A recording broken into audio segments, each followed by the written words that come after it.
that song, right? Fly like a G6. I wasn't flying like a G6. I was flying like an idiot. The time I was just like making $7 an hour. I brought home after taxes was like $1,000 a month. VP stands for very poor.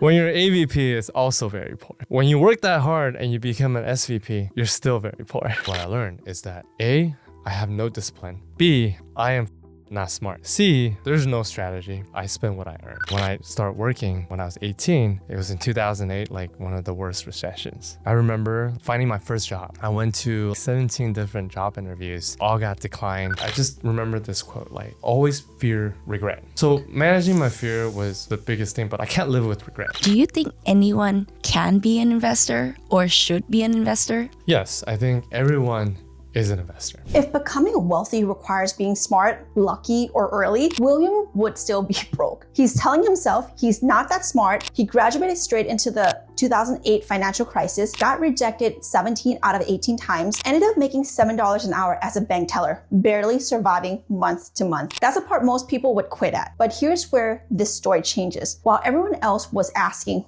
why is this happening to me? William asked a different question. How do people actually make money? Every customer who walked into the bank, every casual comment, every small cue about how money moved, he paid attention. Not because he had a plan, but because he refused to believe this was the ceiling. That single habit, awareness before action, took him from minimum wage to buying his first property with almost no money within 2 years. Then to building real assets while still working a W-2. Then to design a life built on ownership, leverage, and optionality. This isn't a story about overnight success. It's about why most people miss the opportunities that are right in front of them and how William didn't. If you've ever done everything right and still feel like you're falling behind, this episode will show you exactly what you're missing and how to spot it before it's too late. So William, before we get into real estate, the math, the numbers, yes. I want to rewind back a little bit. For us, the Kitti Sisters, we're really intentional about helping other Asians, maybe who didn't start with much, to realize that, hey, there's opportunities out there and that you can really become a millionaire, and that it's not by luck, it's by awareness, attention, and action. So if you can kind of start from the beginning of your journey, explain a little bit to the audience, like where did that started and how did that look like? Yeah, absolutely. Thanks for this opportunity to be on your show, by the way. This is like super exciting. I think, first off, like I think there's absolutely nothing special about me or what I do. I think I ended up doing a lot of things today by trial and error. And humbly speaking, I think there's a lot of combinations by like good fortune, good luck, but it really resonates to like I really didn't really have any brilliant ideas. I went to college at a really young age. I went to college when I was like 15, and I grew up in a family where my parents were expats, engineers from like mainland China. Very strict. You call them like helicopter parents today. And the only thing that I knew growing up was that, hey, I have to go to a good school so that like I could potentially find a good job. I did go to a good school. We all went to the same school. We went to SC, Fight On, and but what you can't control was like when I started working, when I was 18, it was in 2008, like one of the worst recessions. I remember like finding my first job. I went to like 17 different job interviews. I was this 18-year-old fresh out of college, 17 interviews, all got declined. Some were my fault, some were, not to mention any names, but it was because like the external factors and the environment at the time.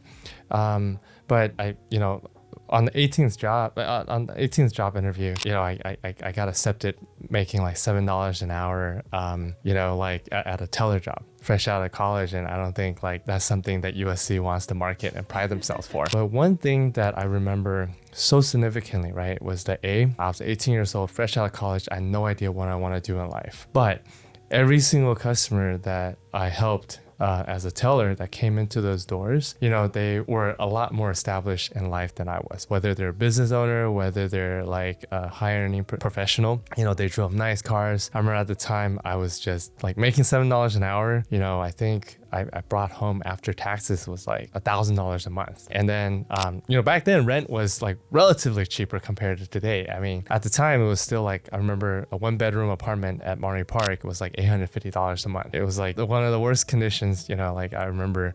And at the time I was like, I'm paying $850 a month. to a landlord. I barely have any savings. I had like $100 to my name, and I was spending like on utilities, on food. Back then, like, we're talking about like a Big Mac economy. Back then you still had the dollar meal, you still had all these low budget items. And I just remember like everyone that came into those doors, I fancied like that. I think, without even a stretch of like what American dream can be, I just wanted to, like, I dreamed, right? I was like, just one day, if I can make it to have like a 6-figure, annual salary, I think I would have made it in life. Like my entire ancestry would be like proud of me. I wanted to, like, not about home ownership, not about like owning a car even. At the time, I don't even have a car. I rode a bike to my job. So I was like, I just wanted to like earn enough and do well enough in my job so that like I could survive, meaning that I don't have to worry about how much I spend on food. I don't have to worry about how much I spend on clothing. So I worked hard, and then I remember there was this like one promotion at the time that the bank that I worked for as a teller, they partner with this credit card company called Elon Financial. So I was making $7 an hour, but every credit card that I sold to a customer, I would get $50. Remember, like in 2008, 2009, that's when like everyone had bankruptcies, short sales, defaults. And so you got to think about the conversion ratio. And, I was never like a salesperson, but I know I don't like being broke. I know I don't like, like surviving month to month. No thought about investing, etc. I just wanted to earn enough to sustain, right? So that was kind of like my first shot. I was like, okay, I'm gonna, I don't care what I say, what I have to do, 7 like days a week. I would take these credit card applications like Monday through Saturday. I go to work, and at a teller booth, I would talk to every single person. Hey, do you want to apply for a credit card? Do you want to do this? Do you want to do that? Every 2 months, I was closing about like booking 100 credit cards. I remember I was getting like $5,000 every 2 months. Making $16,000 a year was my base salary. I brought home $35,000 from this like bonus structure. And then I think that's like my first like glimpse of hope. But when you're 18, you're like, you know what? Everything is hopeful. You don't think about, my environment, my like whatever you're doing, is this sustainable, right? So how did you get from that to like fast forward to today? Like if you can give us a glimpse of like what is life like today? What is the contrast between that and today? So eventually, I got recruited to another institution, right? And in between, like pushing myself to be somewhat of a sales position kind of got me in front of a lot of different people because you had to talk to them. It wasn't about relationship building. I care less about like the weather or how was their weekend. But I had to talk enough to kind of sustain a conversation and gradually, a little bit of emotions. And this is where the luck comes in, and it's where like, through those conversations, asking someone to apply for a credit card, they're like, hey, like I can't apply for a credit card because I'm buying a home. I'm financing this. I'm doing that. And I was like, what is this whole deal about home ownership? And I remember, one of the a client was like, what do you want to do in life? I was 18, I was 19, and I was like, I just want to survive.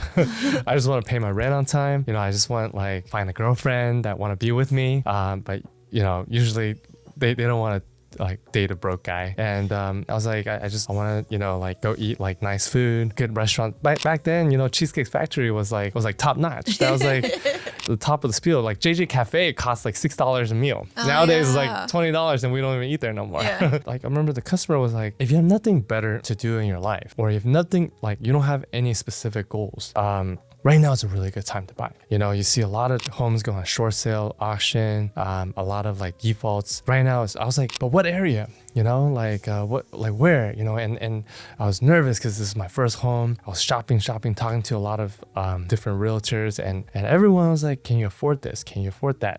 What's your pre-approval? I had no idea what that was, right? So I started that journey. And fortunately, when I worked in a bank and as I transitioned and got recruited to different institutions, there was a little bit more programs and lending options that were sustainable to me. And I think through a lot of trial and error, my first home was this short sale for this like back home. So it was on an easement, 2-house lot. I think hindsight, that was like the absolute worst home in the worst neighborhood. What neighborhood was this? This was in Baldwin Park on Main. I just remember it was walking distance to the first In-N-Out. Okay. Yeah. It was conveniently located to the 3 places that I loved. Costco, Church's Chicken, and In-N-Out. And I bought this home. I think it was for like $216,000. So I like had no like money habits. I had zero like good money habits. I worked in a bank. I barely could sustain. I barely have any savings. So bank had a program like 5% down payment. This was a short sale. 216,000 I believe was like the sales price. 5% of that was like after closing costs, I think it was like 13,000. I might have had like $2,000-$3,000 in my name.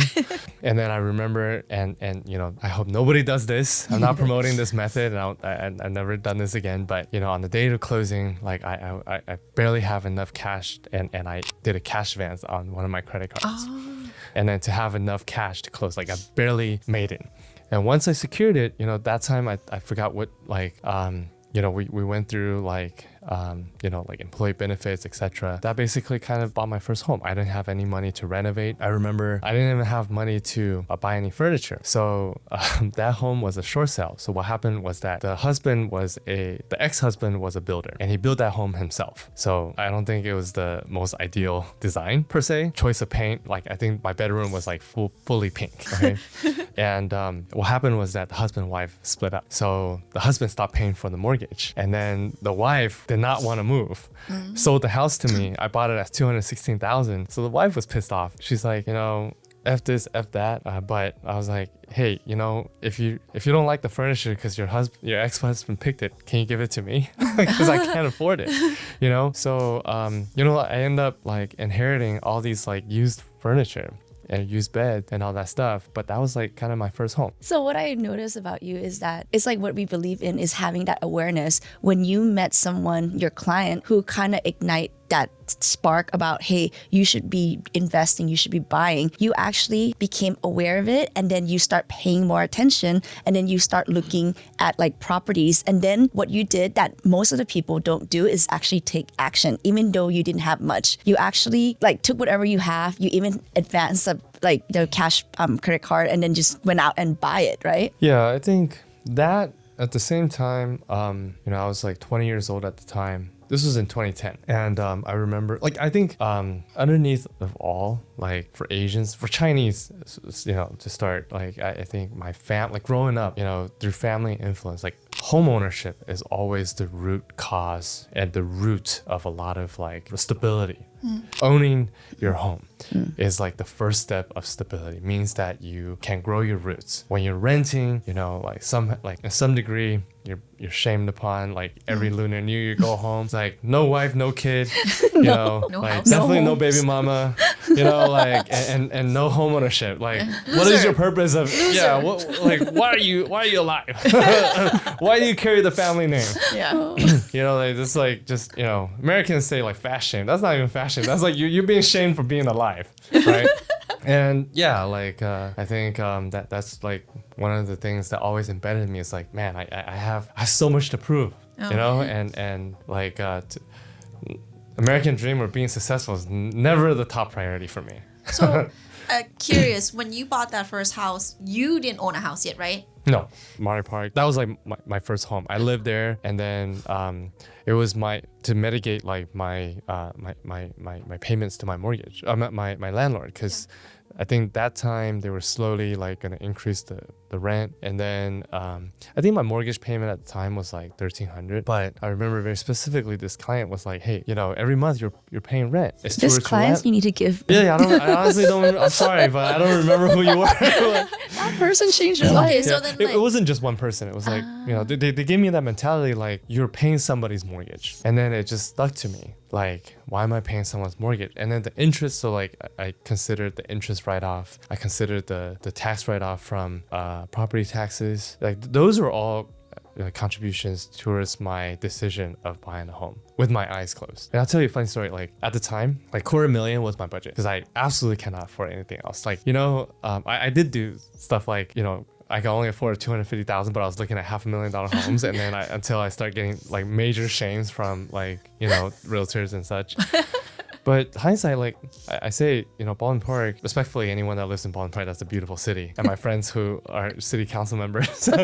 But Because at the time I was looking at homes in northern Pasadena, like where, like the pocket that I'm living here, like now, like around Linda Vista, but you know, northwest Pasadena at the time was a little bit sketch. You know, they were in the process of, let's just say at the time there was a lot of mobile pharmaceutical reps at every single corner. But so that, like, you know, gave me kind of a bias. And hindsight, like if I bought for the same home, maybe even larger square footage, I think like if I bought in Pasadena, even without any renovation, like those homes would have worth easily like $1 million plus, you know, today. But you know, but at the time, like, I had my eyes closed, and I just wanted to buy a home that I could like live in, and I chose Bond Park, which I sold years later, regretfully, and I still made like substantial amount of profits from. So how did you get from home ownership to actually starting to invest? Like, what was that like? Okay, long story short, funny story. So I bought that first home. I was like, hoo, like I made it, you know, like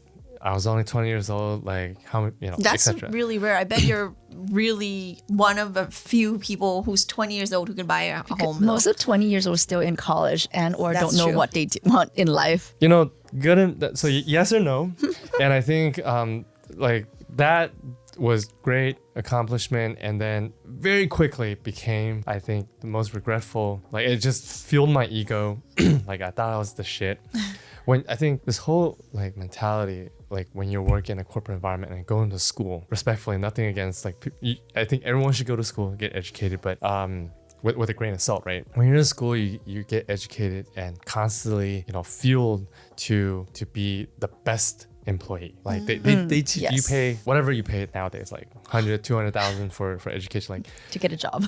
yeah, to get the best job. Yeah. To be, so you could be the employee of the year every year. And at the time, you know, like, you know, when I make top sales, right? You know, the company takes you to like these annual retreats at these lavish like 5-star hotels, hoo rah rah, and like they make you feel like the shit. You know, I think ego, all that, I feel like I was the shit. Like I was like, I own a home, you know, like I was like dead broke every month though, because like I could barely make my mortgage payment, but you know, I was, and I didn't really feel like my livelihood improved significantly. So I was like, okay, I need to work harder. I need to like make more. And a factor of desperation that I had to increase my earnings. I had to like hustle harder. I like whatever sales position I was doing. And it's not really applicable to banking, but in corporate America, like I just needed to sell more. I was very money driven. You know, I needed to like, you know, advance in my career because I needed to sustain this. And I think very fortunately I did, because I was like, I want to party more. I want to live that. I want to chase that dream, right? Because remember, my original dream was to not have to think about how much I spend on food, not think about how much I spend on clothes, because I want to eat good and I want to look good. And I want to, like, I see all these people. At the time, there was this song called Fly Like a G6. You know, like, I'm still far from riding in a G6, right? Respectfully, I don't think I will ever buy a G6. Even if I can afford one, I think it's just not, doesn't make sense. But all my friends that sells planes, I love you too. The thing is, like, so I had that mentality. I just wanted to chase the clouds. I had a break. I had a few breaks in career. Breaks meaning like, you know, I got very lucky to be promoted into certain positions where I made a lot of money. I remember in this one position, I got recruited to this institution, and this institution had just came into California. They were in this major drive to like acquire market share, meaning that they hired like, they just mass hire, wanted to get like good salespeople, and then to, you know, bring over new clients, bring over like foot traffic to the bank. They offered, I think, in a combination of different incentive triggers, etc., they offered $300 for a brand new like business account if you fund it for like whatever dollar amount. So let's say like the Kitti Sisters, you guys were my clients. You have a new project, you need an operating account, like a salary account, and then like whatever account, 3 accounts. Reserve account. Yeah, I set it up for you. That's $900. And you know, this was like in this sales position, right? So I was going off and just, you know, calling everybody in the yellow page. I don't care. Like I would go to a restaurant, ask the business owner, hey, who you bank? You know, where do you bank? I would go to everybody. I said, you know, this like, it was like a gold rush for me because I couldn't believe it. And I think that year I was 21, 22 years old. I cleared like $300,000. Wow. That was the most, wow. my dream when I was 19, $7 an hour. Wow. As a teller working at a bank, fresh out of college, I was like, I want to break 6 figures. I worked super hard, top sales as a teller. And I remember my branch manager's like, you're too young to be promoted. And I got recruited to different banks. I jumped around and that, I caught a break, right? So I brought home 300,000. I was like, man, I'm gonna buy more homes. So, because that year I remember I made 300,000 and I was like, where'd the money go? I was going out partying, like I had friends that owned like lounges, bars. I was like really young in my life, and I, that song, right? Fly like a G6. I wasn't flying like a G6. I was flying like an idiot. Like the short success and the fortune, the luck, the ego, right, made me feel like the shit. You minus you're just shit. Because without any of that, because sales, right, like it's like you're cyclical to the economy, to demand, to all these like external factors you don't think about. You go to the club, you feel fantastic, and I don't know where the money went. I was like, man, I should feel like I'm rich. Yeah. But where's the money? I'm broke. So I start hearing that voice from that one like random customer again. It's like, you have nothing better to do in your life. You gotta buy homes. So I was like, man, like, what year is this? Like, I made this money. I got to go back to my fundamentals, and I put another 5% down for another home. I think this was in like Duarte, borderline Duarte, Bradbury at the time. And then, and I was like, I want to buy here because like they were building the Gold Line at the time. I grew up in Arcadia. I like been in the 66 all my life. I was like, this area is not that good at the time, but I was like, it might have potential one day. So after I spent all that money, I should have been like Floyd Mayweather and rolled a 1099 to like all the clubs and stuff. But I didn't have all that. Like I could have paid off my home. Yeah. And what I ended up doing, I think I did have like a large amount of money that I contributed towards paying off the principal for this short sale at Baldwin Park. And then I took the remainder, whatever it is. I found this home for $490,000 in Duarte. And then 4-bed, 2-bath, like a flip, somebody's flip. I remember at the time that was like a little bit high on like, compared to other homes in the market. And all my friends was like, oh my gosh, I can't believe you spent like $500,000 in like Duarte. What the hell's in Duarte? Like my parents was like, there's bad feng shui, this and that. Yeah, so like again, buying a home, I was blinded. I had a little bit of like metrics. I was like, okay, I think the Gold Line's gonna build here. This properties might like have some value, and then I have to buy something. Otherwise, at that point, this is what I learned: is that A, I have no discipline. B, I am for shit not smart. C, there's no strategy. I spend what I earn. So if I don't spend it on something that's gonna retain some degree of value, I'm like one step away from being broke and I'm gonna lose everything. I think that's really similar to Palm and I, because we didn't have that financial awareness. We always have the ability to make great income, but this is before real estate. And that's part of the reason why we got into real estate, because we like to spend on things. We like to buy stuff. So on mostly like liabilities. So we kind of thought, okay, we like spending, but we need to spend on something that actually will bring value to us, will create that passive income. So I think we're really similar in that way. When you're telling your story, I'm like, wow, that's totally us. Like, we just keep reckless spenders. Like, and then it's not about how much money you make. Like, we learned it the hard way. It's about how much money you keep, and more importantly, like how much this money can make for us. Like, like living life off of it. Like, that's the best part. So your friends were discouraging you. Like, what did you have any like doubt in your mind? Like, hey, should I have bought this? Like, what was there like any doubt at the time? Yeah, for sure. I think the struggle was like, I don't think I've had that like investment mentality until much later. But at the time, I think, like this is definitely like not sexy. This is not a sexy game. Like, there's nothing sexy about it. Like, I think, again, like I had no savings because all of my earnings was going towards my principal and interest payment, and then I was like, how come everyone is making so, and at the same time though, it's like, because I think 95% of my time was spent at my W-2 job. I was trying to like establish a career, right? So the benefit of growing up Chinese or Asian is that the family gives you the mentality, hey, you have to have home ownership. The downside to that is that the goal is you own a home, you start making money, start making babies, and then like that whole like structure, like own a home, own a car, like don't have debt. The sensitivity towards leverage and debt was just so toxic. You know, it's so toxic. And you know, like I think school don't really teach you about, like we learn like finance and business class, like what do you really absorb though? Like, right? Like first time I learned about like IRRs and like WACC and all those like financial metrics, like it doesn't resonate. In business school, like you do learn that, respectfully, fight on. But but you don't absorb it. Yeah. You'll never get it. Because you don't have right? context. Yeah, and then like working in a bank, like I underwrote, you know, like did business loans and dealt with all these businesses and look at all that ratios every day.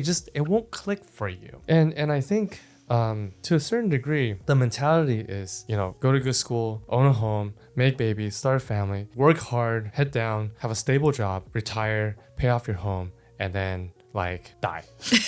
Okay? Like no G6, no Rolls Royce, no Michelin star, none of that. Maybe like special occasions, you know, like someone gets married, you know. So like that was the mentality, you know. There's like zero. It is so hard to like step out of that zone because you're like, oh, I'm against my ancestor that I've never met. My like, because you're just the fear of failure. The fear of failure is so critical. I think the trigger for me was, I think the gradual challenge of like through career, right? Like, you know, you start getting bored at whatever job you're doing. You start getting like tired at the hustle because you're just hustling the same thing. Like when you work in a corporate environment, you don't get to choose what you hustle for. Like if they will have like quote unquote strategic realignments, it's like a bunch of people in a boardroom decide like a big picture, and then like the senior like executives then, you know, trickles down to the senior managers. So senior manager goes to middle managers, to the lower managers, and then to the producers, etc. And you just gotta be on board with that hustle. And for the longest time, like I loved the hustle, but it was like you start thinking like, okay, like how do you adapt so much? And I think props to the people who are still adapt. Like I think I still have a lot of friends in these institutions, and great. But I remember I was a branch manager for this very large institution in Arcadia, and I was like at the time I was 23 years old, and then I managed like 1 to 2 branches, and I was just working 6 days a week, you know, running these 2 branches, and it was just absolutely the worst job I've ever had in my life. But despite of all, I felt like I was doing something meaningful. You know, I was servicing all this customer. I was making God knows how much money for the bank, but I was like doing all these things that I thought was meaningful because again, like 23 years old, I was a branch manager. I was like, man, I felt so great. I felt like I was the shit, but I was just shit, right?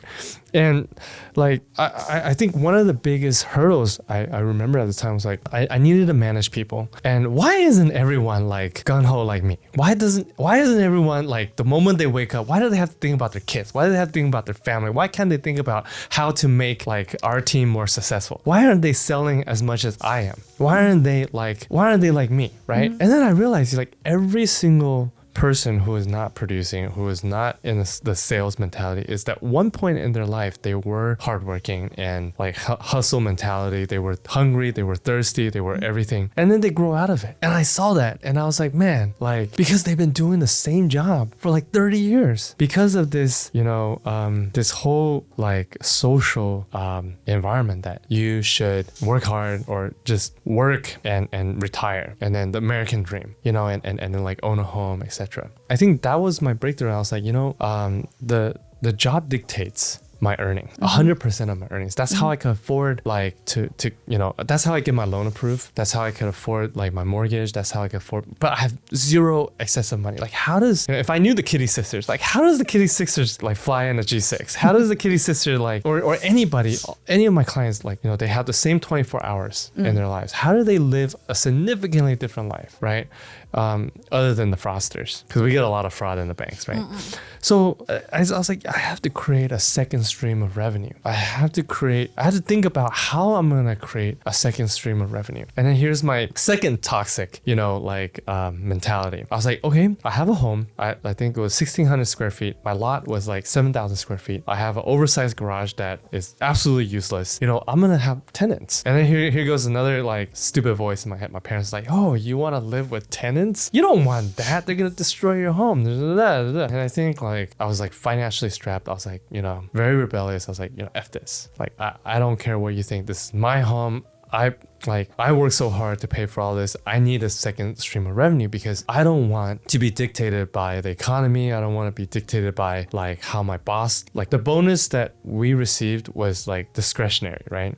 And you know, that job that I told you earlier that was making like $300 for every new account, like that was a short period of time. That was like a short spike, got lucky. But every other job that I worked in corporate America, it was very, very dictated by who you work for, what bank, and what's their like overall like strategy. And I was just so sick of that. I love how you have this, you always ask yourself questions. And I think when you ask powerful questions, you start looking for the answer. And you've been asking yourself all these times, like, how do I make more? Like, why do I make more and I don't have more? So every question you ask yourself, those are powerful questions. And when you get the answer, that shifted your life. So my next question for you is, what are some of the challenges that you face as an investor, real estate investors? And I know now you have more than 2 homes, like you have a lot more. I could kind of break this high level. I would break this into like 2 categories. One is managing your fear, and then the second is managing, I think, the affordability. Comes with like, how are you going to transition from like owner occupied versus like tenant occupied, my whole game was I just wanted to like own my own home. And then as I progressed, I started seeing the opportunity. Okay, like today I lived in Duarte, and then I got another, I made enough money through my W-2 job. I had a little bit of extra. I found this other home in a different pocket. That time I found this home in Glendora. And I was like, wow, like what the hell is Glendora? This is like out in the middle of nowhere. Because we grew up in Arcadia. Anything east of the 605 is Palm Springs. Yes. Okay? Because I was like, Glendora, oh my gosh, like I've never seen so many white people in my life because I grew up in the SGV. And then you just sit between like the 110 and the 605. So I hate reading, I hate doing like all that data, like it just doesn't resonate with me. But one thing that I remember hearing like my customers, my parents, like family, the influence was home prices and stability. Like looking back at '08, the locations that had good school district tends to retain value. Like you go to people in like San Marino and Arcadia, yeah, their homes like shook a little bit, very, very marginally. And then you go to like, I don't know, Fontana, it's like 70% cut, right? El Sereno, that was a good pocket, man. Like I should have bought some homes there too. But like you look at certain pockets like El Monte, I think in 2006-07, they were at a height of like, let's say like a 500,000 home, and then they would crash to like $200,000. But the homes with good school district, they always stabilize. And then Glendora had like a very, very good school district, like 9 out of 10 or something, and so that's kind of where I kind of like focused on. But it was always, I always had the fear of like, hey, I'm buy here. I want to buy after like I lived there for a year because I still can't save. I have no discipline. I'm not smart. I don't know what else to do. I don't have friends like the Kitti Sisters. So I wanted to buy something that I can rent, that there's a sustainable tenant market that's counter-cyclical or acyclical to economics, right? So again, places where that even in an economic downturn, there's still high demand. Home prices are relatively stable, even if there's minimal dips. Kind of area. So that's where those were the markets you were seeking for your rentals. Yes, this is before the pandemic. Yeah. And we'll talk about the pandemic, how I shipwrecks. But before the pandemic, I was like, where do people work? LA, Century City, Pasadena. The Gold Line is called the A Line now. But the Gold, like the Metro rail, they were building out to Glendora. They built out at the time. They just opened to like Pomona today. Yeah.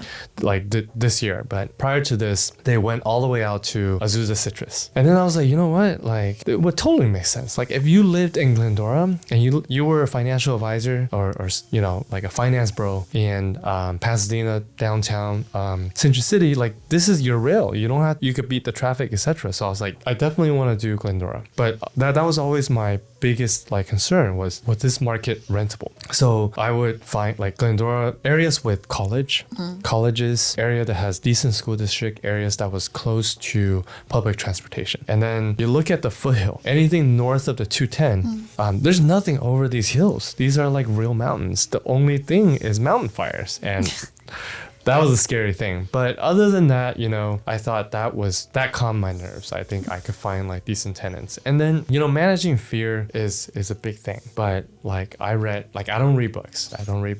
It sucks. I only read them when I have to, but I just remember this quote, like always fear regret. So managing my fear was the biggest thing, but I can't live with regret.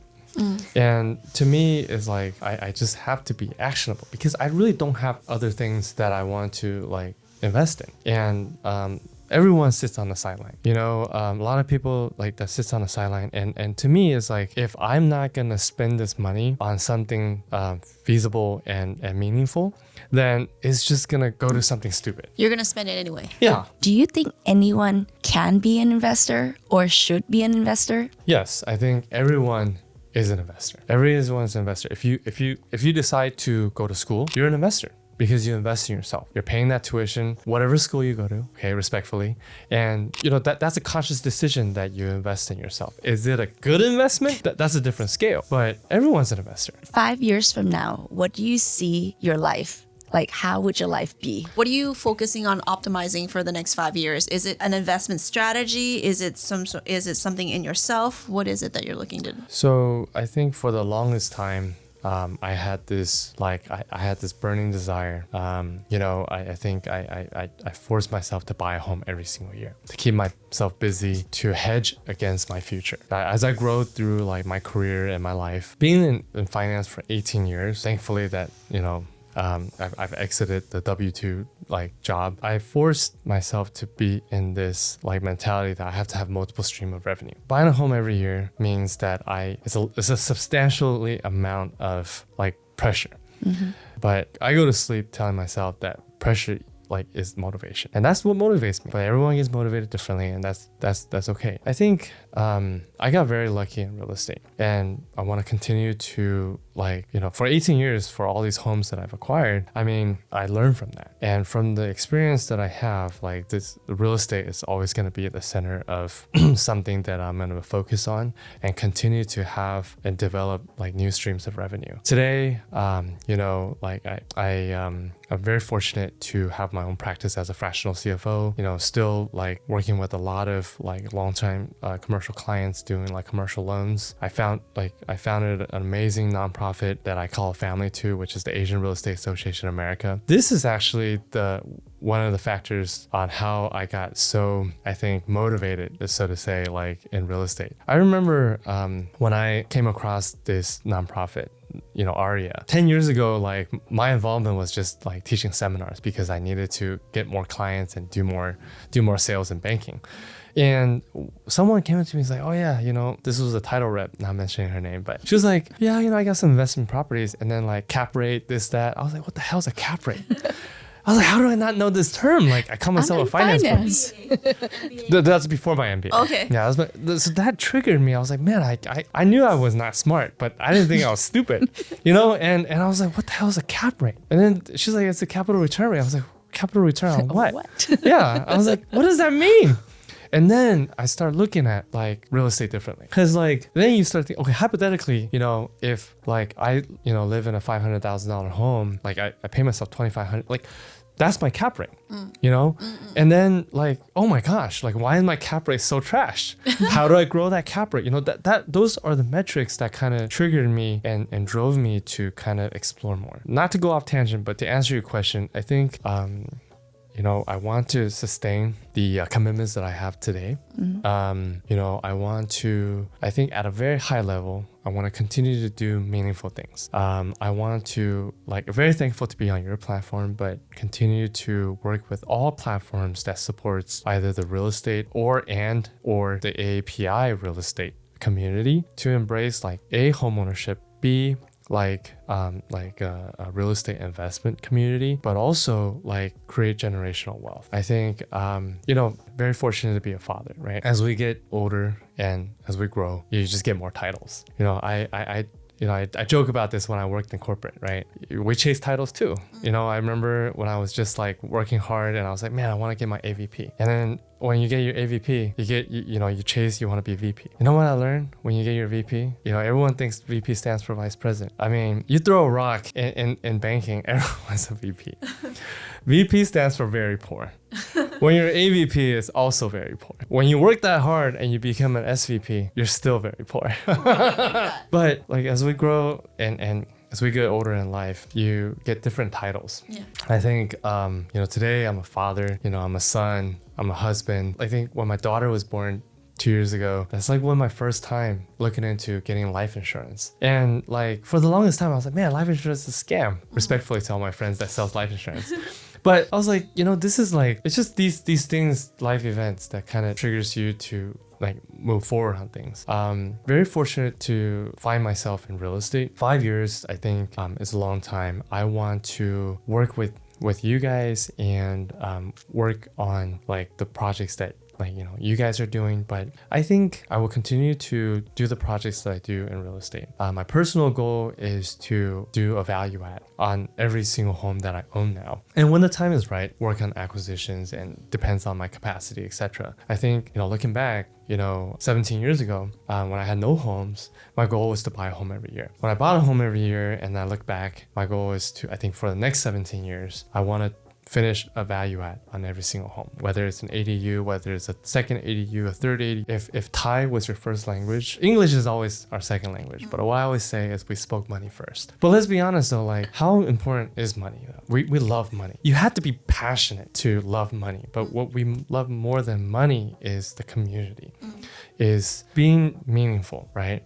On where we put that money and the community that we invest in. That's like my ethical stand, like my moral compass is to work on meaningful projects, whether it's real estate or like, in the capital market, but work on like meaningful projects. Today we're looking at like, building like duplexes and triplexes to provide more home ownership or like a sustainable living environment for suitable tenants. I wanted to provide maybe better mixed use properties for a different class of use and etc. Always just focusing on something that's sustainable and meaningful. You know what I really like about what you said, and I never thought about it this way, is we talk in real estate about cap rates, about, hey, we want to buy high, sell low, and make the most money. But the thing that you said that was really interesting is like, how many of us take the time to calculate our personal cap rate of the value? Because like when in the past, the world was linear, so you focus on like 2%, 3%, 5% promotions in a W-2, but that's a linear world. Today we live in a world where it's exponential growth. And it's like, if you stay stuck where your cap rate is not high enough, where you're actually seeing substantial growth, you're really falling behind. I really like what you said there. I think that's something that everyone who listens can take into heart and figure out like, am I doing, and it's not working harder. It's positioning yourself. Am I positioning myself in the space that will allow me to have that exponential growth? I definitely agree, like 100%. Agree on that. But to elaborate a little bit more, I think, okay, first of all, there's nothing wrong with working at W-2. There's nothing wrong with being a business owner. There's nothing wrong with like being the OF model. Like there's no judgments on whatever career you do. But I want to say this, and I think a lot of people might disagree, is that I'm against saving. I'm against saving money because just for the factor of savings. I think I might get hate threats from my friends who are financial advisors. But even like if you save so that you trust someone to manage your funds, great, because they're gonna put it into something that's good. Like you have to invest whatever you do. Like don't just put money aside and just leave it there, because no one became a billionaire or millionaire by savings. I don't know who said that. I definitely didn't say that, but I believe in that mantra. And you talk about conspiracy and like the big economy and global economy, all this like conspiracy on like depreciation and inflation, all this stuff. You want to hedge that. You want to beat inflation. You want to be like not controlled by the government. Have multiple sources of income. Whatever you do, you know, like have a side hustle. You know, whatever that side hustle is, you just have to, because anything can happen. You could lose your job. Even if you were a top producer, your company might, like, there's factories that close down and the whole entire like tens and thousands of employees, you know, get laid off. But what do you do with that? You know, and you have to have like multiple sources of income. So I like that you said that, because our last question is, what are the steps for people to take to create that generational wealth? And you mentioned do not save. What would be the second and the third step? You want to invest in, well, this is like so you know, you got to invest. Savings is a type of investment, because when you save, theoretically, you put it in the bank, you trust the bank, and you know, there's money market accounts, the bank pays you an interest. That's like a very distant way of investment. In my biased opinion, William's biased opinion, is that I want to invest in something tangible. Nothing against the crypto bros. I think, like, I know plenty of people that got very, very rich in crypto, and I've also seen the downfall. Like, so I personally like something that's tangible. Real estate is great. You know, if you want to invest in like baseball cards, bless you.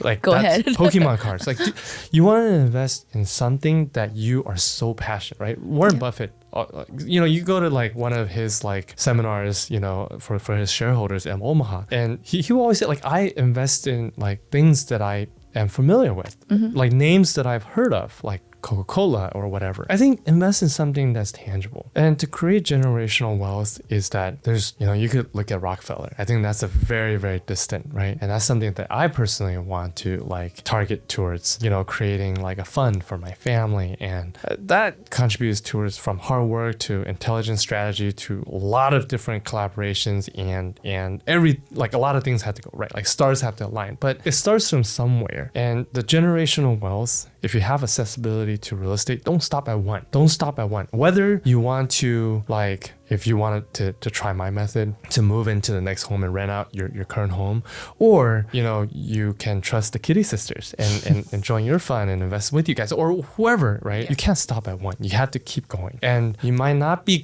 you know, a lot of people was like, man, this guy's crazy. Like, I heard a lot of feedback in my life. Like, you know what? You're that lucky millennial that, you know, you started in 2008 where the market crashed. Like, you've never seen, you know, like when the market like crashed, because we were always in an upward trend for the real estate market. And that's true.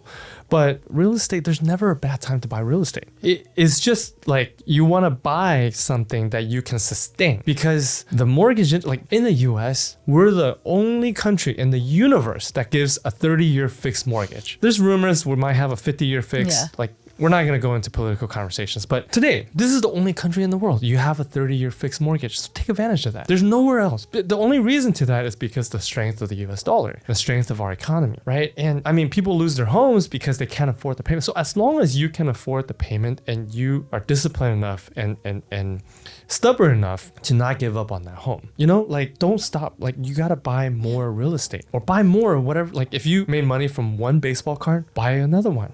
Like, you know, you made money from like the best Charizard, like Pokemon card, find the next Charizard card. You made money from a real estate in like Melissa, Texas, find another one. But you can't stop. 'Cause just like your generation don't stop. And I think that's how you can create a foundation in real estate, because there's just only a finite. What you said is like what we recognize in real estate is that real estate, it's never a bad time to buy real estate unless you have a mismatched loan product. So if you are holding it for 30 years and you have a 30-year mortgage that's fixed rate, even at today's rate, even if it's fixed for 30 years at 7%, 6%, 6.5%, whatever it is. But if you understand how to underwrite it correctly so that you have the tenant that's going to pay the mortgage, property tax, upkeep, and still have cash flow, that's like a magical money tree. That's why I think folks like you guys are terrific partners, because so in finance, we call that, you know, the hurdle rate and WACC, right? Weighted average cost of capital. You got to figure that out. It's when you get too aggressive. You know, back in the day, like there's, you know, you could watch the movie, you know, there's movies, documentaries talk about like how people work like, you know, at burger stands and you know, like the Big Short. Yeah, the Big Short. You know, like they, you know, you buy what you can afford on stated, like on wrong loan programs. Yeah. You know, I think if today I get a 10% mortgage, and this is the only home that I'm gonna live here. 100% of my income goes towards that. Like, yes, like like Fannie Mae, Freddie Mac products underwrites you at 49% debt to income ratio, right? And jumbo loan products maybe 43% debt to income ratio. But honestly, like if you're so stubborn that you're not gonna give up on this home because this is the only home that you have, if your mortgage payment is like $7,000 and you made $8,000, you're gonna pay that mortgage payment. But if you're gonna have like passive income when you cannot afford that and you're reliant on your tenant to pay for your mortgage, that's where you're gonna have an issue. So you have to calculate it correctly. Yeah. There's so many amazing things. I wish we had more time. Like there's so many amazing things that you shared, and I hope we have a chance to come back and do this again and we can dive deeper in some of the topics as well. Absolutely. Thank you so much. much. Love to join the Kitti Sisters. Fight on, guys. Hooray. Thank you. Thank you. Okay.